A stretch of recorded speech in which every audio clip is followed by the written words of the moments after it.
जब सपने हमारे हैं तो कोशिशें भी हमारी होनी चाहिए। जब मंजिल तक पहुंचना हमें है तो चलना भी हमें ही पड़ेगा। पर सच तो ये है, जिंदगी की ये यात्रा सीधी और आसान नहीं है। इसमें दुख है, तकलीफें हैं, संघर्ष है और चुनौतियां भी हैं। ऐसे में अपने आप को हर एक स्थिति और माहौल में ढाल लेना असल में यही जीवन जी लेने की एक कला है। तो अपनी मंजिल की तरफ एक पॉजिटिव सोच के साथ बढ़ते चलो, क्योंकि तेरी मंजिल वो नहीं जो लोगों ने तेरे लिए चुनी है। तूने अपनी मंजिल तो खुद ख्वाबों में बुनी है। क्या हुआ अगर मुश्किल है तेरी राहें, हर पल को गले लगा खोल कर अपनी बाहें। होकर रिहा अपनी सोच की बंदिशों से, चल इस कारवां पर अपनी दिल की ख्वाहिशों से। अगर कभी बिखरने लगे तेरे इरादे तो याद कर लेना खुद से किए हुए सभी वादे। माना तेरी मंजिल में कुछ फासला है, मगर तन्हा नहीं तू, साथ तेरे बुलंद हौसला है। परिंदे भी खुद सफर तय कर लेते हैं आसमानों का, सिखाया नहीं जाता उन्हें तरीका उड़ानों का।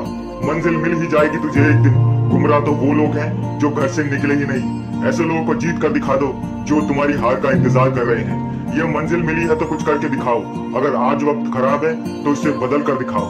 खुद के सपनों के पीछे इतना भागो कि तुम्हें पाना लोगों के लिए एक दिन सपना बन जाए। इतनी भी दूर नहीं मंजिल, तू नजर मिला तो सही, ये रास्ते भी तेरा साथ देंगे। तू कदम बढ़ा तो सही, अभी कुछ देर की खामोशी है, कानों में फिर से शोर होगा। तुम्हारा तो सिर्फ वक्त आया है, मेरा तो दौर आएगा।